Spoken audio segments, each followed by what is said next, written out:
CIPS Women Leaders in Procurement and Supply webinar series focusing on diversity and resilience.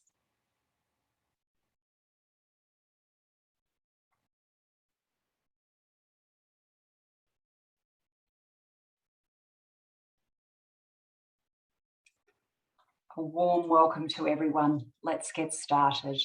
As mentioned, this webinar is currently being recorded and will be made available to all attendees next week. And please join the communication in the chat function by using the chat function throughout today's session.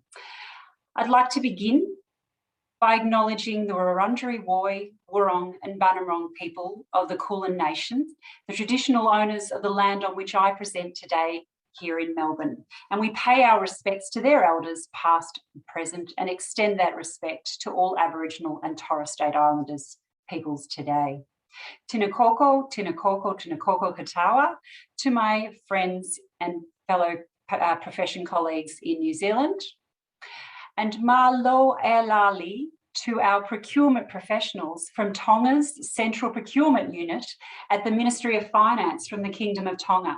We're delighted that you've gathered in your conference room today to hear our guest speakers, and also to a warm welcome to some of your colleagues from Nauru. And thank you to Jodie Clark, who has coordinated this special gathering of our sisters across the sea on behalf of Australia's Department of Finance and Treasury.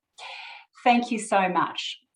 We have almost 200 registered attendees today, and I'm pleased to say this webinar will be the first of a 4-part series, and we'll have more to come shortly. I'm the General Manager for Australia and New Zealand in the Pacific region of the Chartered Institute of Procurement Supply, better known as CIPS to us all, and that's your global professional body for procurement and supply professions. And we're on a mission to set the professional standard for our region and bring to you the procurement and supply topics and networks. And today is just one way that we can facilitate networks and knowledge.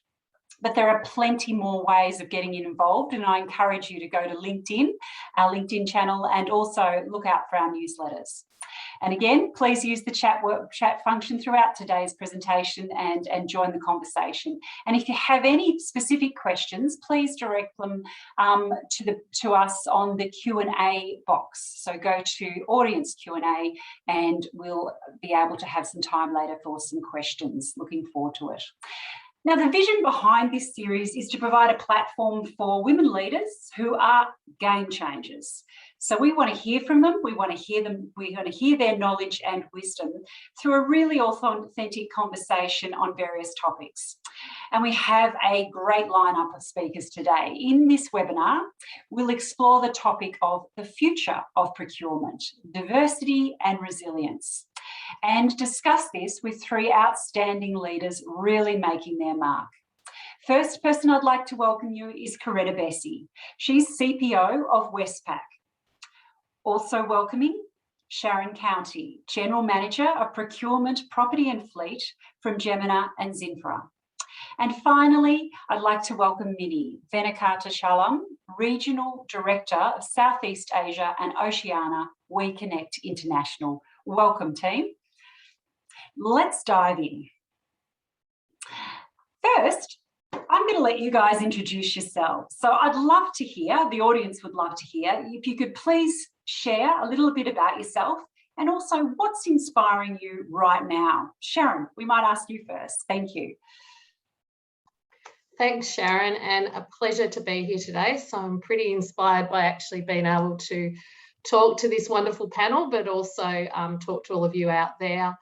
Who am I? I've worked in both probably buy and sell side over my career, predominantly in tech on the buy side.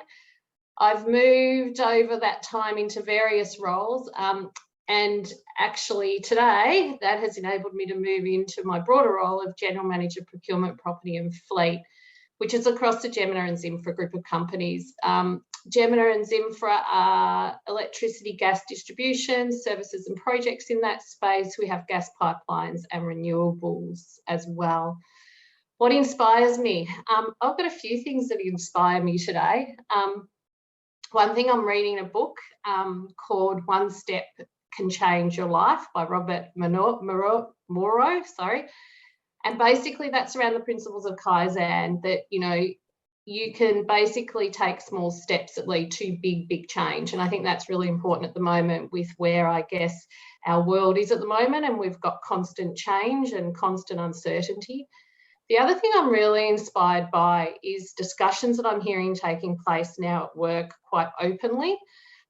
Topics that have been traditionally seen as taboo and not many people talking about. And those topics include fertility, menopause, those kind of things that actually affect women and women in the workplace. And that's really inspiring to see that we are being more open and authentic and vulnerable, and really leading by sharing and showing some of those emotions, and really being human in how we do this, how we actually lead today. You know, this is how we actually are feeling. And I think this whole lockdowns and COVID and the uncertainty has led to more of that authentic leadership. And I think that's a wonderful thing, and I'm really inspired by that. Oh, thanks, Sharon. Thanks for sharing. I love that. Small steps to big change, but that real openness. Thank you. Coretta, what about you? Yeah, so thank you, and pumped to be here too, Sharon, and thank you for having me. And it is great to be alongside Sharon County, who I have enjoyed many a chat, usually over bubbles, as well as many from such a brilliant organisation. So about me, I was one of the very few people who chose to start my career in procurement straight out of high school. And I've been blessed to be able to work across mining, manufacturing, telco, utilities, and now in financial services. And at that time, I've also consulted for local, state and national government. I've pretty much performed just about every single role in procurement, from purchasing officer and business analyst and sourcing specialist through to category manager and enabling systems and governance. And this is now my fourth CPO gig. So I have been aware of a whole series of different categories that I've worked across, from travel through to raw materials, explosives, through to network operations, and setting up contracts from scratch, from a $6,000 executive pool cleaning contract to a 2.2 billion cable purchase. So I've kind of gone across the whole span. But at the moment in Westpac, I am really blessed to work with such a passionate team of about 100 people, including a major project in a digital procurement activity where our vision is partnering for sustained value. So what is inspiring me right now is that this past 18 months has really put things in perspective for people. And I feel that for the first time in history, that those of us who are in privileged positions in first world countries are now finally more interested in the planet, in humanity and in each other than we are in furthering ourselves. And in my honest opinion, being in procurement in a large organisation is a brilliant place to have an impact and make a difference. So that's why I'm so passionate about procurement, why I'm passionate about being here today. Lovely. Thanks, Coretta. Passionate, people, profit, planet, it all comes in together. Thank you. Minnie, welcome. Thank you, Sharon. Damn, Coretta just said everything I was going to say, but so hi, I'm Minnie, and I lead Asia Pacific for WEConnect International. WEConnect International is a global nonprofit organization that works with large corporations, governments, and multilaterals like the UN and the World Bank to buy more and invest more in women-owned businesses. So we work in 125 countries, and I'm really privileged to work with amazing procurement leaders across Asia Pacific to move the needle and on supplier diversity. What's inspiring me now, my background has been entirely in gender equality. I worked for UN Women for 9 years before I joined WeConnect International. And the last 18 months have really proven that, women are truly resilient. So working with amazing women business owners across the region and how they have quickly pivoted, innovative, to make sure that they remain relevant and that they can continue to support their families, their communities, reinvest some of their profits into rebuilding after the pandemic. That has truly inspired me. So that's something like I said, I'm very excited about that. But as Coretta said, the other thing that I'm very inspired by is that this pandemic has shown us that sustainability, investing in the planet, is not an option. It's necessary if we have to survive, and that massive shift has just made everything so much better. And truly, I believe that procurement has some of the best opportunities to move the needle, because you have the purchasing power that moves the world.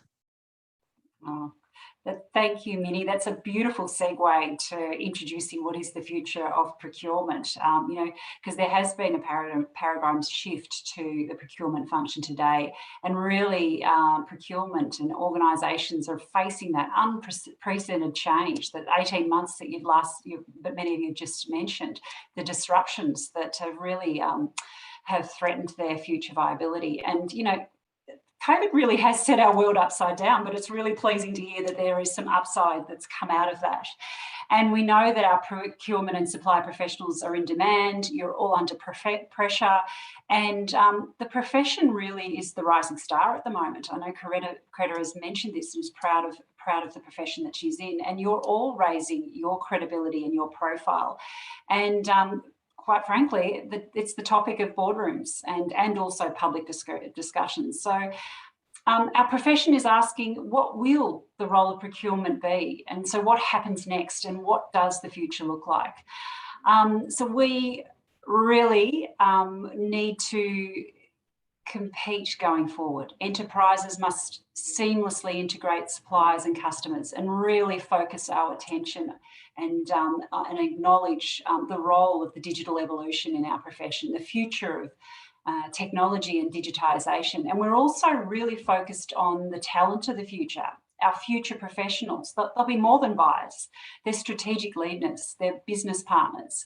And we'll also be looking at our supply chains. Are they resilient? Are they designed to mitigate risk?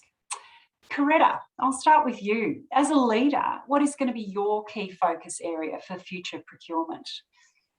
Yeah, so we have been through, I agree, an enormous shift in the last 18 months to 2 years, but with that has come such great opportunities. It was actually through the threat of the whole supply chain disruption and focus on risk that at Westpac we were able to business case our end-to-end digital procurement platform. And that's to control our spend, but also to provide transparency of risks for our suppliers and beyond, and providing an Amazon-type purchasing experience. And I'm really, really passionate about putting that technology in place, because I have a vision that if in the future we have enabling systems that support our business stakeholders so that they effortlessly comply with all our policies and procedures, where buying contracted goods and services through the system is just so much easier than maverick spend, and where the easiest way to buy what they want is through the system we provide, then that actually allows procurement people to spend all their time and energy in market intelligence, building strategic category plans, and partnering with the best organisations. And that means in the future, procurement people will be able to be focused less on probity and process and more on delivering innovative solutions and sustainable outcomes for the business. It means they'll have more headspace to be able to understand scenarios and risks, and be able to determine the strategies for continuity or contingency planning, so that they're dealing with those things proactively, not reactively. And because procurement professionals in that environment will be incredibly strategically and valued by the organisation, will actually attract more talent from other professions coming into procurement. So my view is procurement individuals that can make the jump into those organisations now that are investing in technology will benefit greatly. CPOs and procurement leaders actually need to be more focused on being like an architect of that external partner landscape, and less on being the policeman of the process and the internal stakeholders. And they really need to transform procurement to be viewed as a strategist and a catalyst and a trusted business partner. So I agree. Enterprises, they need to focus on digitalisation. That will actually allow us all to manage risks and to be resilient across our entire supply chain, and really getting that transparency into the next so many layers, not just the first layer. But with that, that means that we will need a change in skills and capabilities, and that will change over time. But I personally really look forward to that next generation of leaders to be able to come through and to be able to fill that void. They will have the right skills, they will have the right capabilities, and coming through times like COVID in their early career, they will be up for the change. Terrific. It's a great challenge for us. It's an exciting challenge for those who are within the profession, but as the professional body, it's exciting for us to help meet those capability needs as well with the right skills for those people to meet those challenges. Sharon, I'm interested in your take in the future of procurement and what you're focusing on and what you're thinking about. Everything Coretta said, 100%. And Coretta and I talk a lot around some of those challenges that we're both dealing with and focusing on. But I think for me, on top of that, you know, it is about having adaptability, and I mean adaptability in our people, but also in the team, and how you actually are able to drive and lead the results for strong enterprise-wide outcomes. Rather than just focusing on one particular point of spend and driving costs out. It's actually about what is the outcomes and the objective and the goals of the entire enterprise. And for us, you know, we've got a net zero target, we're doing our social sustainability stuff. It's how do I bring the right people in and have the right roles to do that. So my structures, everything like that, you know, we're constantly reviewing those and looking, do we have the right people for the right roles, doing the right thing, that are adaptable? Because we are changing constantly, nothing remains the same. And I think we need people to be able to be quite resilient, but also adaptable as well. So everything Coretta said about digitalisation, big push for my group. We are bringing groups together that was sort of operating quite separately and driving some standardisation through that actually is not about being police, but about lifeguards and helping people swim between the flags rather than actually, you know, arresting them for doing something wrong outside of process. But sometimes difficult to understand. We make things overcomplicated sometimes, I think, in procurement. So simplicity is probably a big thing as well we're focusing on. Oh, you've mentioned sustainability, adaptability. We've talked about digitisation and skills and capability. And now let's jump into diversity, because this, I'm sure, plays a big part in what our future looks like. And how important is diversity, hey? We've seen the research, and it's certainly saying the more you include people from a range of different social and ethnic backgrounds or different genders, sexual orientations, the richer the outcome. So the more diversity, the richer the outcome, and the richer the experience for all those involved, and also the benefits to organisations and to people within. So right now, I'm really inspired and really proud of the awareness that's been created by my organisation, CIPS globally. It's got a real focus on equity, diversity and inclusion.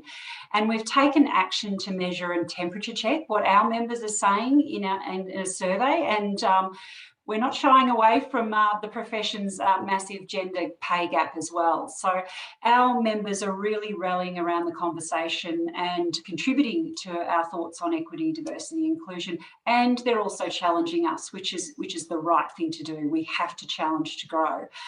So I'll give you a bit of a snapshot of what our members are saying in our global survey.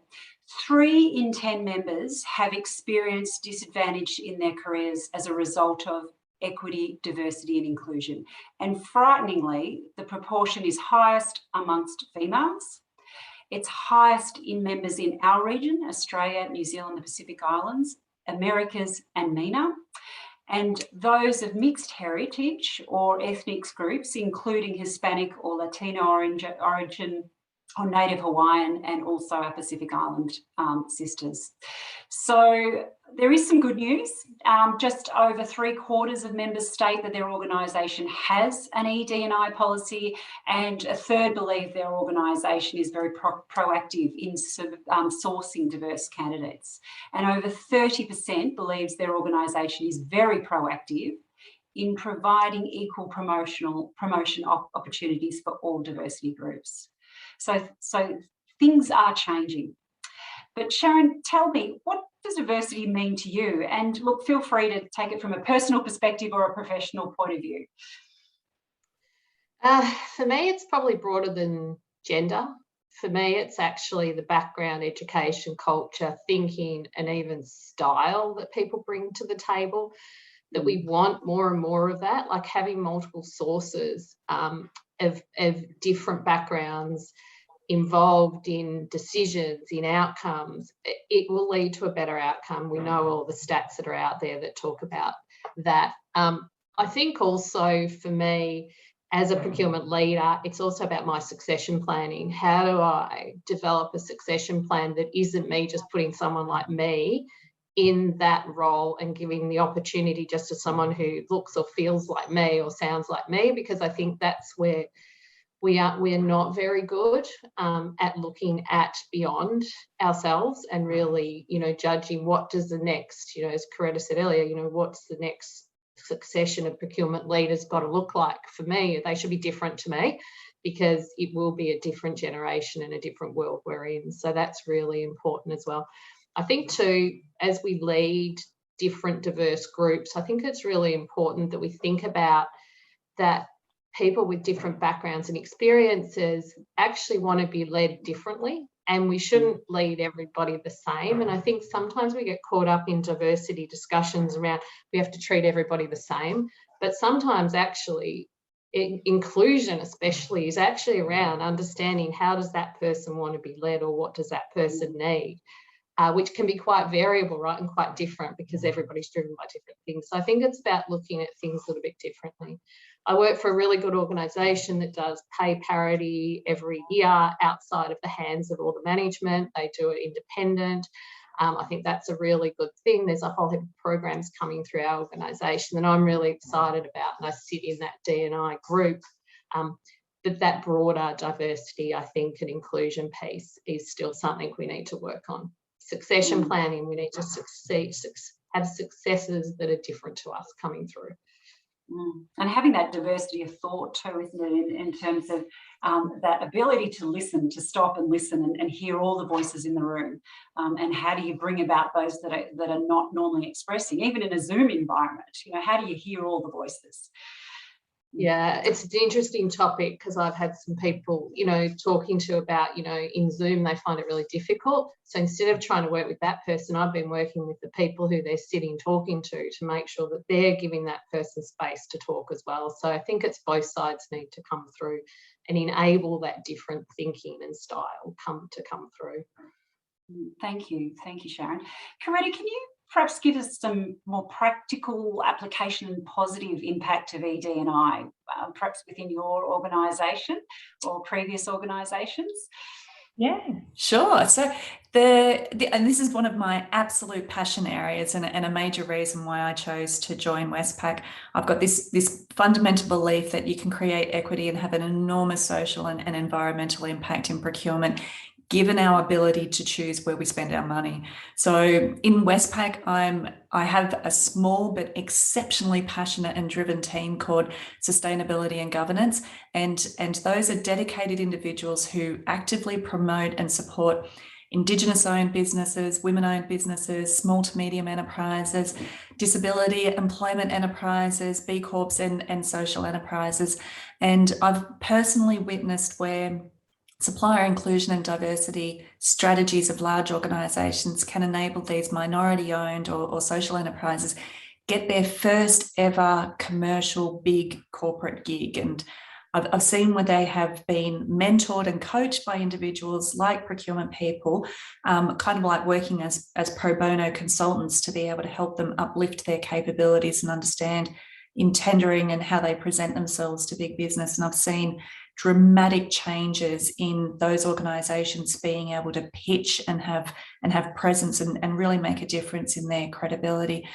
I've seen organisations absolutely flourish after their first year or two and really expand and grow and go from one corporate to another corporate because they've got that cred.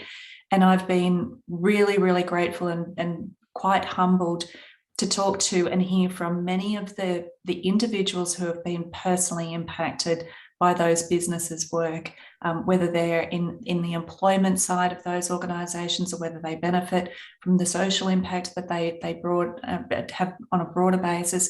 I mean, these organisations are, I mean, they truly need to be supported because they just have so much more impact.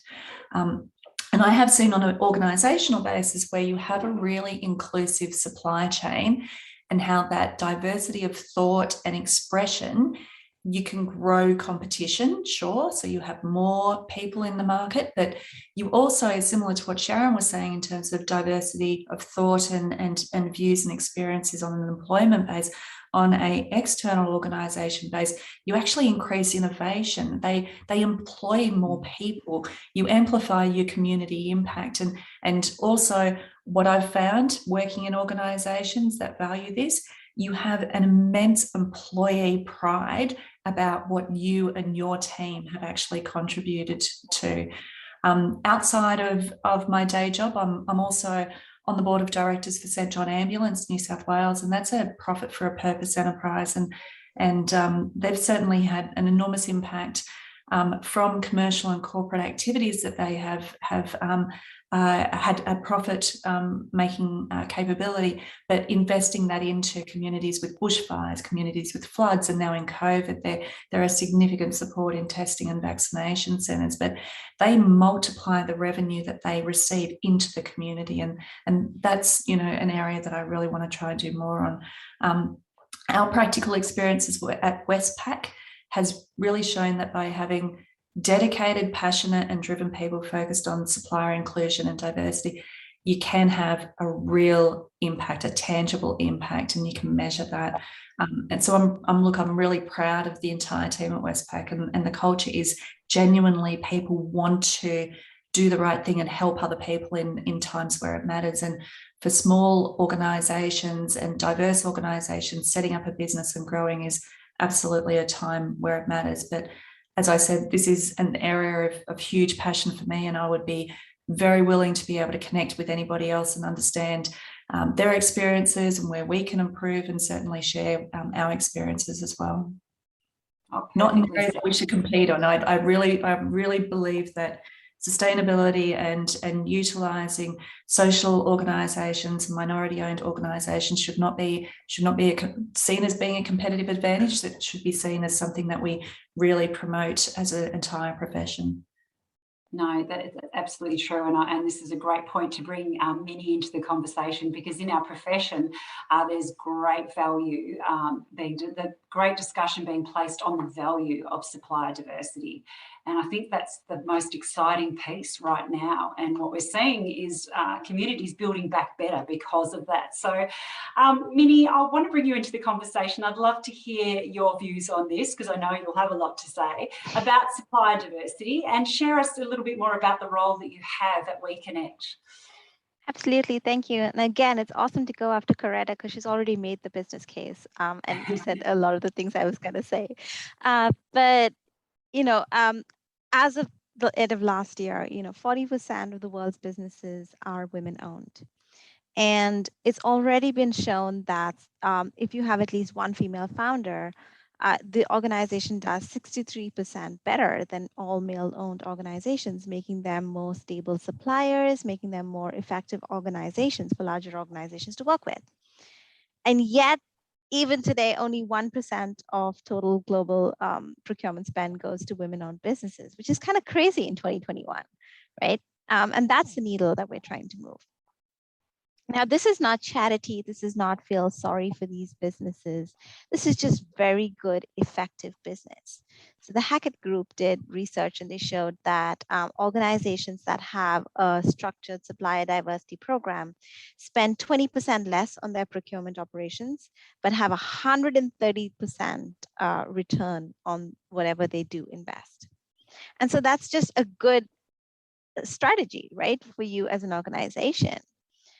But at the same time, also, it has, if anything, COVID has shown that diversification of your supply chain does make you more resilient, because then you are finding the most effective, the most agile, the most innovative supplier for your needs. And it's irrespective of their gender, right? The gender shouldn't actually play in at that point at all. But there is a social impact to it in that, as Coretta very rightfully said, for each organization that gets a contract, and I'm speaking specifically about women-owned organizations here, they grow 250% with each of those contracts. And then they go on to then reinvest that in everything from inclusive employment to rebuilding their communities to making sure that other women get employment, who need flexibility, etc., get employment. At the same time, what many of our corporations say is that the women we introduce them to are, like I said earlier, they're very agile, they're very effective, they do the work in half the time, they code competitively. So there's really no reason for them not to have worked with them, except that they never knew they existed. And that's where WeConnect International comes in. We have a global database of women-owned businesses, literally everywhere in the world. And our goal is simply to make those connections, to bridge that gap, to give them a seat at the table. It isn't about handing them contracts on a platter. It's about giving them that seat at the table because they are good at what they do. They have built their businesses from scratch with a lot of hard work, and they deserve the opportunity, like any other supplier, to apply for a contract and to prove that they are the best for the job. And so that's why WeConnect National does what we do. We are seeing the needle move, especially post-COVID, as more and more organizations do understand the value of buying from women-owned businesses. You will also find that the majority of B Corps, especially in Australia and New Zealand, are women-owned because women do tend to lead the charge on sustainability and including social impact in their work.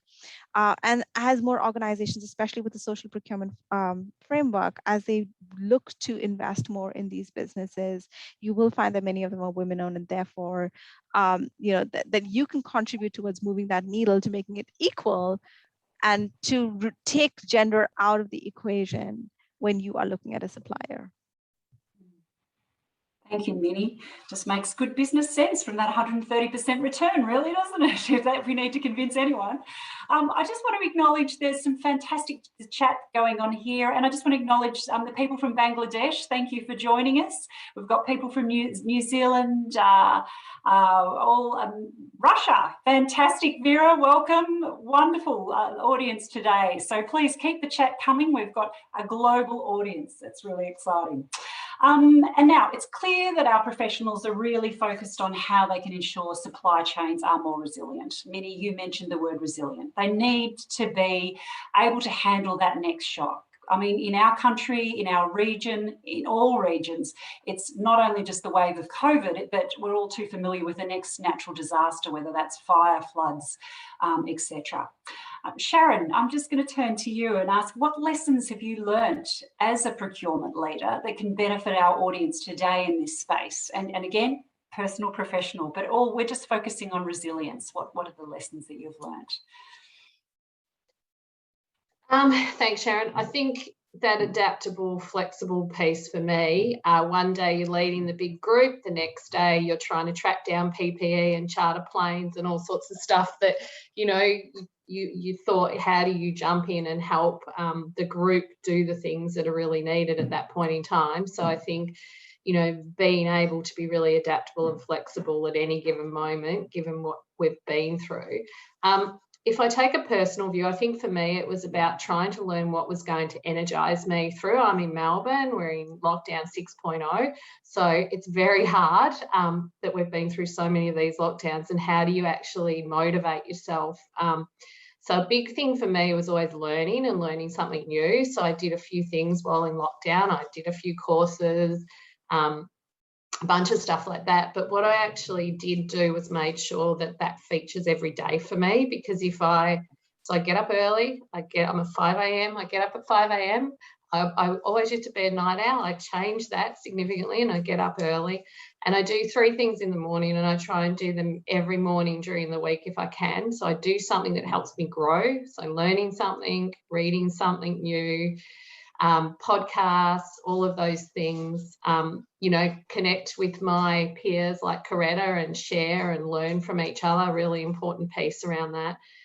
try and move, so exercise in some way, shape or form, whatever that looks like or works for you. I've learned to do a lot of things in the house and a lot of things on YouTube, which is fun, and reflect, like journal things that happened the day before, learnings that, you know, I can take good takeaways. And I think meditation, it's a hard thing to do. I find it difficult because my mind just keeps going, but trying to learn how to meditate through this period as well.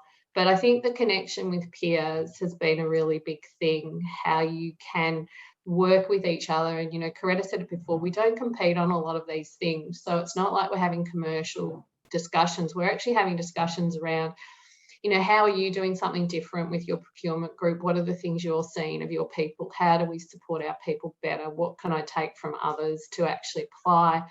You know, peers in the energy industry do get together and talk about where there's challenges in supply chain and where we need to be more resilient. There's a bunch of things you can do like that. So I think for me, personally, as a leader, we need to make sure that we're in a good space. So being really energised to help our people through some of these challenges is really important. So what is it that works for you, that energises you? So yeah, that's probably for me, you know. Yeah, that's really valuable. Thank you. That's a really great personal reflection, and it hasn't been easy for any of us as leaders or anyone working in this environment. And I've got to say, for myself personally, it has been tough. And you know, there are times when it's hard to put on a happy face on Zoom. And I suppose you've got to also be honest and vulnerable about that as well. Oh, 100%, Sharon. I think for me, the biggest learnings was I went through a period of highs and then low. And just when I was in that low, I said, how do I bring myself out of this? I can't lead my group through something that was quite challenging if I was in this lower myself. So that's when learning came into it. I did actually, funnily enough, a LinkedIn course that was, we've got LinkedIn Learning. You know, I just jumped on and did a random transformational leadership on LinkedIn Learning.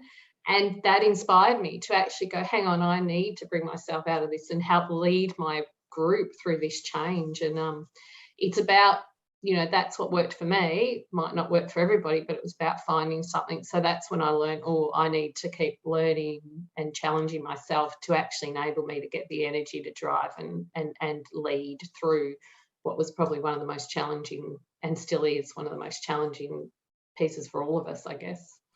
Yeah, thank you for sharing, because it's not normal. This situation is not normal. And it's okay to not be okay. It's actually okay to be okay and say you're not okay. And that's when I talked earlier about that emotional and the conversations that I'm hearing now.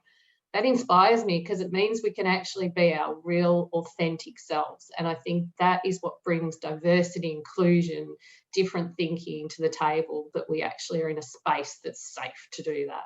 Really important. Absolutely. And I just want to also acknowledge the good men that are on the call today. You know, over 30%. So this is diversity is everybody's conversation, and especially gender diversity. And a big shout out to Craig Lardner, who I think invited a lot of our international guests. So thanks, Craig. Now let's talk about managing talent into the future. How do we address that gender imbalance? And as I say, it's not just a female issue. The gender imbalance in procurement and supply, and how do we attract and retain women into the leadership roles? Coretta, I'm going to start with you, and then Minnie, I'm going to jump to you. Yeah, so this is a great question, and there's a range of stats, but the ones that I'm most familiar with that I kind of talk to people about is that we effectively have gender equality in new entrants. So about 50% of graduates coming into procurement are female and 50% male. And then when we move through the specialist professional levels, this actually drops to 40%. When you get to leadership levels, it drops to 30%, and then heads of procurement are effectively 20%.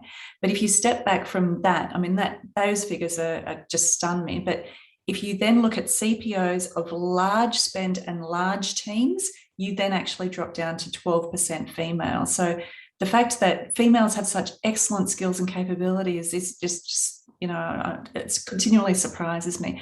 But the fact is, and we have to acknowledge it, that procurement as a professional function actually grew up in mining, manufacturing, automotive, and aviation. And it was really taken on by defence forces and public utilities, right? So let's face it, historically, they're pretty blokey industries. And there's very few female CPOs today who haven't come from one of those industries. So CPOs, you know, that they will have come from one of those industries, and there's very few that haven't. And trust me, because I know pretty much every female CPO in Australia and New Zealand, there's not that much of them. So, but times have changed, and we do need to review how we attract women firstly, and then how to retain them. So let me talk about attracting women in procurement. We really need to pitch procurement differently, right? If you think about position descriptions or role descriptions, if you think about a position description that says something like this, right? So an exciting opportunity to collaborate, to think creatively and strategically, to problem solve for innovative solutions, and to partner across industry and drive sustainable outcomes, right? That job description sounds pretty awesome and something that I'd like to do, right? Alternatively, a real life description that I recently Googled, I'll tell you what it said.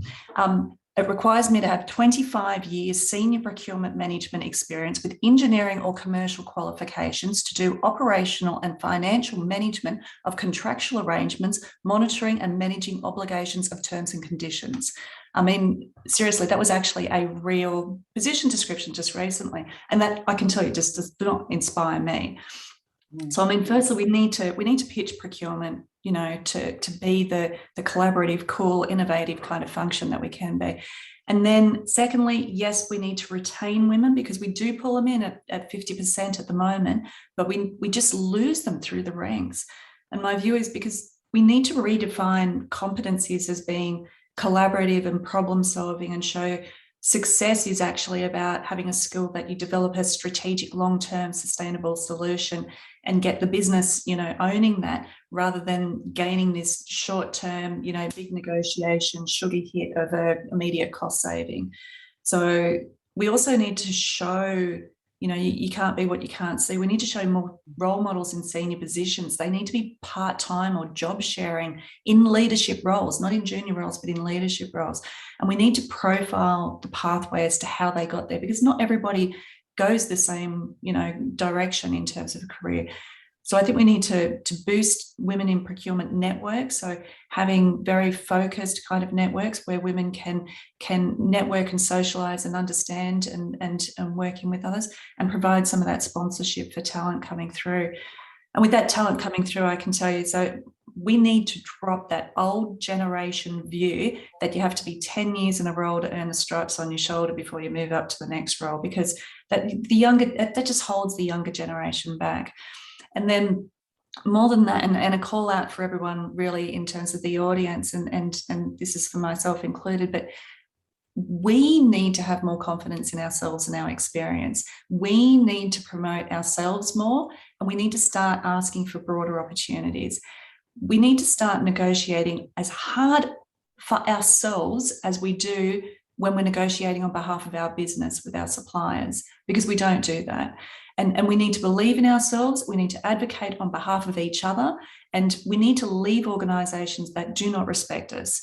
So my view, and why I'm so passionate about women in procurement and collaborating across everybody across the industry and the profession, we need to lift the tide of the ocean for all the ships, rather than thinking that this is a ladder that we're competing, trying to race up. So I'm pretty passionate, so I should probably stop there and pass to you for questions.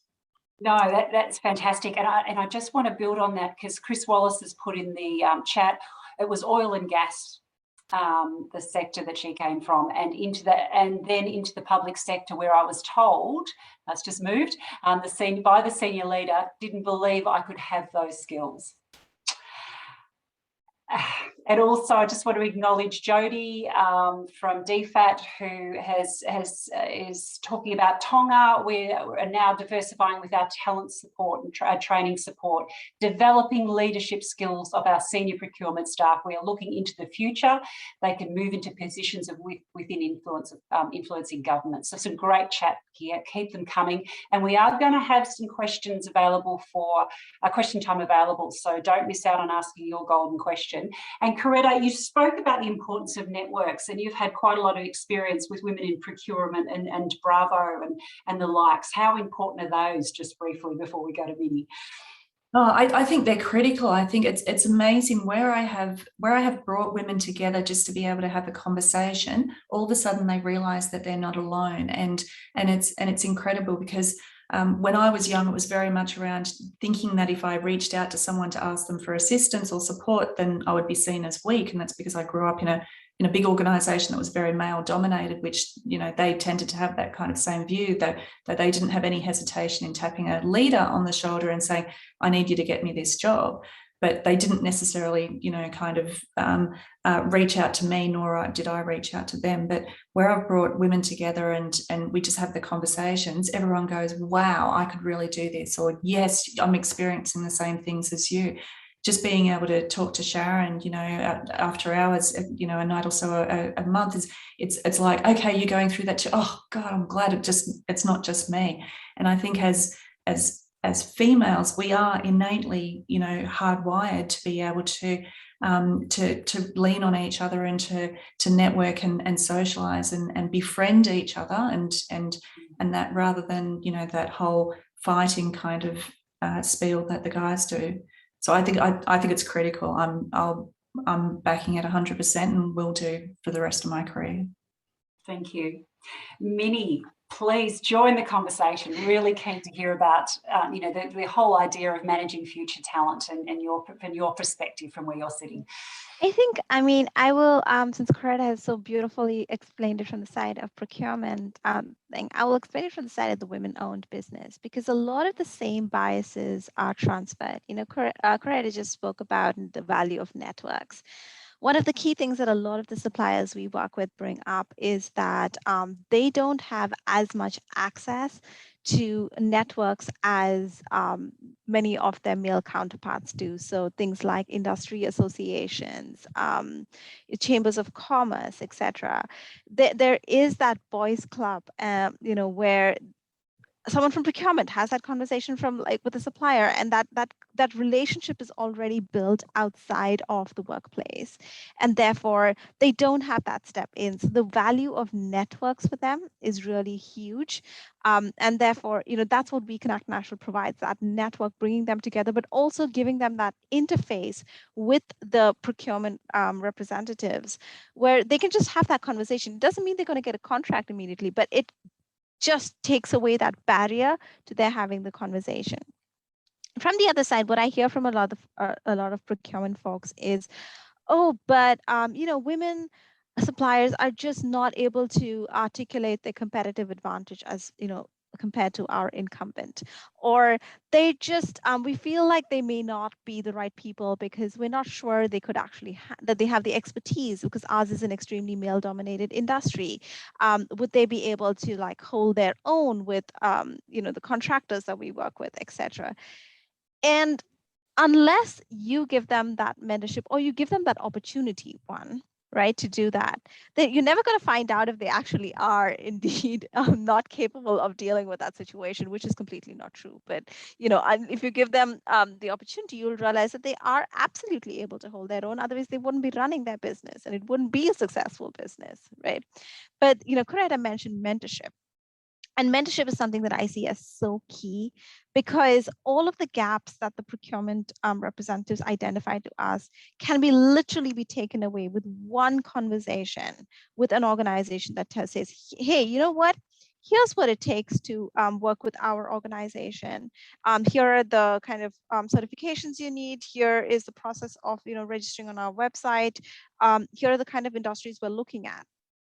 It just takes away all of the mystery, and then it leaves those suppliers, gives those suppliers the opportunity to say, okay, you know what, I'm entirely qualified, I meet all of these requirements, I am going to pursue an RFP with this organization, or I'm not at this point, let me work on that, you know, with WEConnect International and some of these organizations, a mentor to get to where I need to go. Or, you know what, I'm not going to ever meet this, so I can move on, I can look at something else.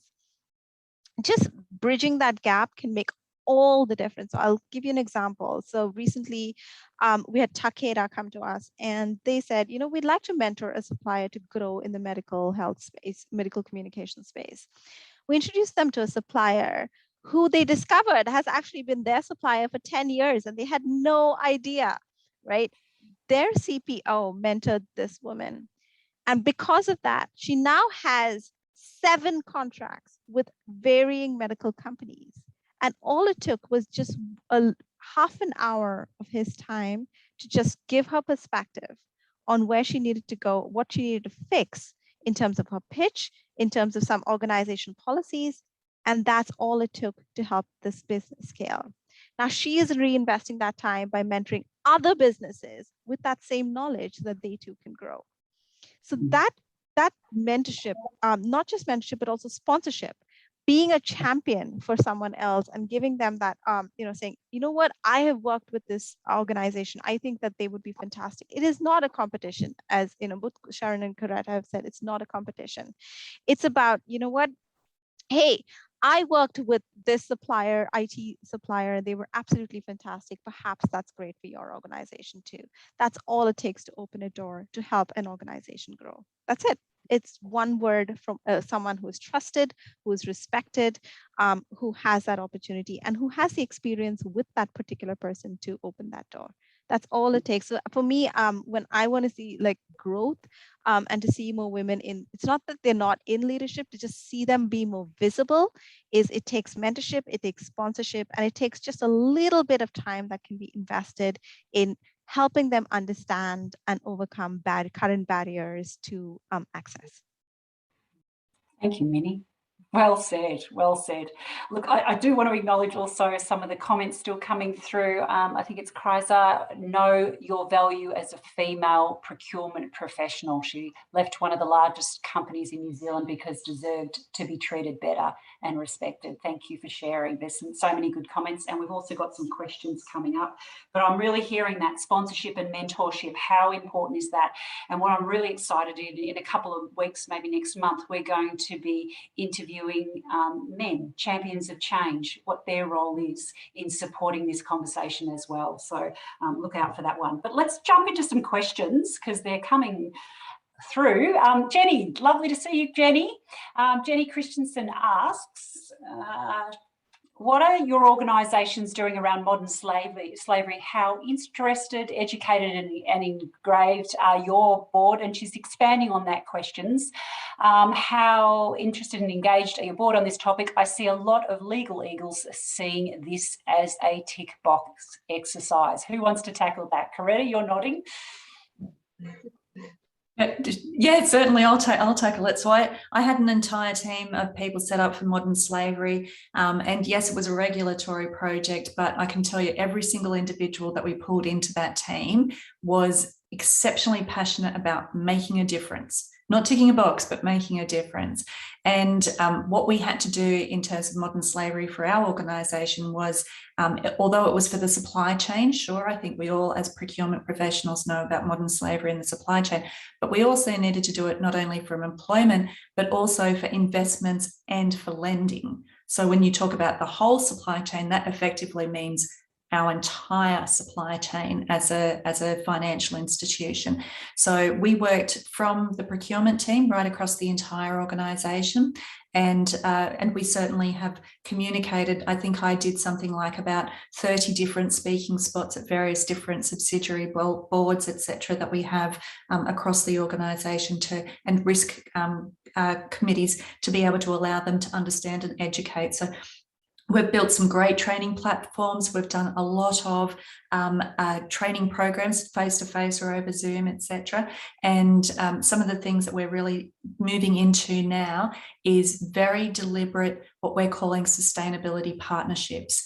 And those are where we're actually working with our suppliers, upskilling their capabilities, working with them with their supply chains, etc., and really trying to, have a high level of transparency right the way through. So we're also obviously very focused around some of the activities that are happening in certain regions around the world, and really doing some deep dives in those areas. But I can tell you the team in Westpac, this is absolutely about making a difference, and they actually had a real metric about not wanting to just tick a box and get the board to tick a box, but they're deliberately trying desperately to be able to find where we've got modern slavery, not just so we can move away from it, but so we can work in with those organisations and help solve it and change it and really have an impact. But a great question, and certainly very topical over the last 12 months and 18 months or so. Thank you, Coretta. Sharon, I might get you to answer the next question. Vera Romanova was our guest speaker from Russia. She works for a big agricultural firm. She's their CPO in Russia. And perhaps if you could just answer one question for her, what would be your one piece of advice that you might be their first move to efficient steps to start the big journey towards sustainability and diversity? One step. Go and talk to all. Go and talk to all of the influential people in your organisations. So get a team of people behind you to help be a bigger voice than just one or two. I think the more people you can bring to the table. In our organisation, we had a bunch of all different levels that showed interest. So we brought them together in a group, and I support them as one of the general managers. And they have been leading what they want in the D&I space. And I think that's really important, that instead of leading top down, you want a groundswell of people who are going to bring about that change and the conversation. So get as many people who are passionate about it as possible. Great answer. Thank you, Sharon. Minnie, question from Craig Lardner. What would you say to a clearly talented female business leader who suffered from a lack of confidence, and she deeply suffered from it and was the main handbrake to her success? How can we defeat that demon for her? Maybe just a brief comment. Thank you. Well, I'm going back to what I said, sponsorship and mentorship, right? If somebody takes that step to say, okay, you know what, this person's really great, and refer her for a promotion or refer her for a different, a role that they think is really great, or a project or whatever it is, it does build that person's self-confidence. And then somebody taking the time to actually invest in that person, to mentor them, to help them overcome that demon, that can just change the whole thing, because much of this comes from having to live that journey on your own. We all have our insecurities and we all tend to magnify them, but having someone else tell you that it's not true, that and to highlight all of the good stuff and then help you on that journey is all it takes to just break that demon. So I'm going to go back to my sponsorship and mentorship thing, because I think that is the solution to all of these issues. Beautiful. Thank you, Minnie. And Craig says, spot on there. Minnie must have watched me type that question. Now answered, all clear. Thanks, Craig. Luke, lovely to see you, Luke. So, sorry, Sharon. So, Sharon, I was just going to add to that. I think a really big part, what women and also men, right? I think it does come from diverse backgrounds as well. Imposter syndrome is a real thing. And I think we have to learn strategies to deal with imposter syndrome. And I think that is both all genders, all backgrounds, all diversity, and actually speaking to people who don't have English as a first language have that as well quite significantly. And I think getting strategies around that, I just really wanted to add, because I think imposter syndrome is a really important topic. Maybe the next panel, Sharon. Sounds good. And Luke, if I can just turn to your question, and maybe it's a little bit of a statement too. Do you agree that resilience starts by acknowledging how you're feeling? And I'm nodding, Luke. Recognise that you're languishing and then doing something about it to lift your spirits. And I think, Sharon, you probably covered that beautifully in how you fill your cup during these times. So thank you. I do want to perhaps just finish, and we always leave on time, but I'd love to turn to our fantastic panel and just ask you for a short statement about your, what you would say to your future self. Coretta, perhaps you could start as a closing remark. Yeah, certainly. So I'd say when I was young, I thought I said before, reaching out to other people was seen as weak, and now I look at myself as being the CEO of my own career, and I'm accountable and responsible for my career, but I surround myself with networks as a board of people who are really smart and intelligent and diverse individuals, and I rely on their expertise and guidance. And my advice to you and to my younger self is do that earlier. Start asking people for coffees, start asking their opinions, ask them for their advice. Everyone is delighted to be able to share their advice with you. All the women in procurement I have ever met are all so collaborative and so giving of their time. So reach out to them. Thank you. And thank you for having me. Thank you. For me, I would say I'd tell myself that individual choices can move the needle, because I mean, when you look at purchasing power, individual purchasing power can empower diverse businesses, and the choices that you make on a daily basis, which none of us actually think about, of where you're buying everything that you need, whether it's for my kid, whether it's for what we eat at home, or whether it's for myself. Those individual choices can also help build up smaller businesses. But then that goes to this audience. As procurement representatives, you have the biggest power in your hands to move the needle for diverse businesses. And those individual choices and making that choice to actually purchase more diversely, you can eliminate all of the access challenges that these businesses have with one stroke, because the purchasing power that you have in your hands is the magic wand to solve these issues. And so that's what I would say, that individual choices, investing in diverse businesses, and also providing that mentorship, that support, even to one person, can make all the difference. Thank you. And Sharon, what are you going to say to young Sharon County? 3 things that I wish I had have done sooner and should have done sooner. Repot myself. Was the best thing I ever did for my career. I jumped into a role I had no idea about, no concept whatsoever. I relied on the subject matter experts I had in that group. I led them through some big challenges, and it was the best growth I had in my entire career. And I now am able to actually apply all my learnings from that into my current role. So go and repot yourself for growth sooner. Get a really good mentor early, and be a mentor when you're younger, because there is nothing better than actually mentoring someone else. Even though you might think you don't have the experiences, you do have and would have gone through some stuff that someone else may not have. But good mentor early, and I had a great mentor who was a CTO. It was a male. He was fantastic because I got a different perspective. And then connect and share with your peers earlier in the industry outside. Don't be afraid of that. Exactly what Coretta said. Ask people for coffee, reach out, chat. I'm always up for a good conversation. I'm never short of a word or two. So I'll back that. Yeah. Thank you. They're probably the 3 things. Yeah. Thank you. Amazing panel, amazing conversation, both on the chat line and in the Zoom room here. Thank you so much, Sharon, Coretta, Minnie, for your valuable time and insights. What is clear, we've all got to back ourselves, we've got to network, we've got to ask for help, we've got to be vulnerable, we've got to be strong, but we've got to support each other. And that's what this is about today. So thank you.